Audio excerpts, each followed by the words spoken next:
Ebot Alvarez. Tahasan siyang umapila sa Armed Forces of the Philippines na iatras na ang suporta sa Pangulo. Sa mapayapang paraan, please withdraw your support to the Chief Executive. Pag po nag-withdraw kayo ng suporta sa kanya, wala na siyang ibang magagawa kundi bababa sa pwesto. Okay mga kaibigan, dahil po sa pahayag na yan ni former House Speaker Pantaleon Alvarez, alam naman natin na kaalyado ni Duterte yan, di ba? At congressman yan sa Davao, mga kaibigan. Pero yung kanyang paghihimok na mag-withdraw ng suporta ang hukbong sandatahan, maging ang kapulisan kay Pangulong Bongbong Marcos, ay pinag-aaralan na po ng DOJ, no? If Representative Alvarez can be liable of sedition o yung rebellion o yung pagtatraidor, mga kaibigan. So pakinggan po natin itong report ng UNTV News. The Department of Justice, or DOJ, is studying the call of Davao del Norte 1st District Representative Pantaleon Alvarez, urging particularly for the military to withdraw support for President Ferdinand Marcos Jr. to force him to step down. However, DOJ spokesperson Assistant Secretary Nico Clavano said they have to examine the full extent or context of Alvarez's statement to determine if it indeed rises to the level of sedition. The DOJ's statement is... Ako yun, malalagay pa rin patuloy sa alanganin kung sakaling mapatunayan na merong batayan para siya maging liable sa sedition. Hindi po biro yan.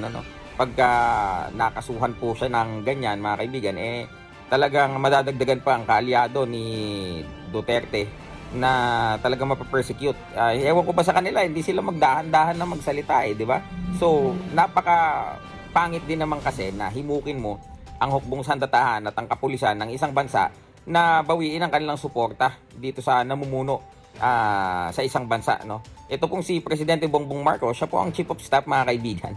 At yung chain of command po niyan ay hindi po basta-basta yan tawag dito. Ganun-ganun na lang magwi-withdraw ang suporta sa kanya ng mga uniformed personnel po natin. So nakakalungkot being a lawmaker, no? At mga kaibigan, yung ating pong mga uniformed personnel hindi naman nakikialam sa usaping politika yan. Masyadong political ito pong statement ni former House Speaker Pantaleon Alvarez. Pakinggan pa po natin ito.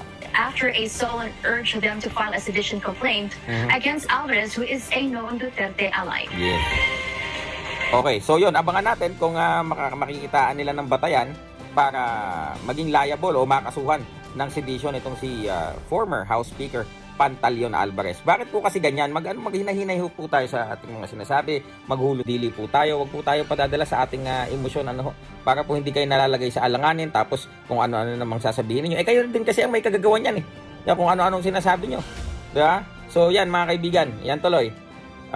House Speaker or former House Speaker Pantaleon Alvarez, abangan po natin, may bago na namang karakter dito po sa telenobelang ito, no? So una na dyan yung ICC against Duterte, and then itong pagiging wanted sa FBI ni Kibuloy hanggang siya ngayon ay ipaparesto na, at ngayon may bago na namang kandidata, ito pong si former House Speaker Pantaleon Alvarez. Sabay-sabay po nating abangan kung ano po ang mga susunod na kabanata. Silver Voice TV, magandang gabi.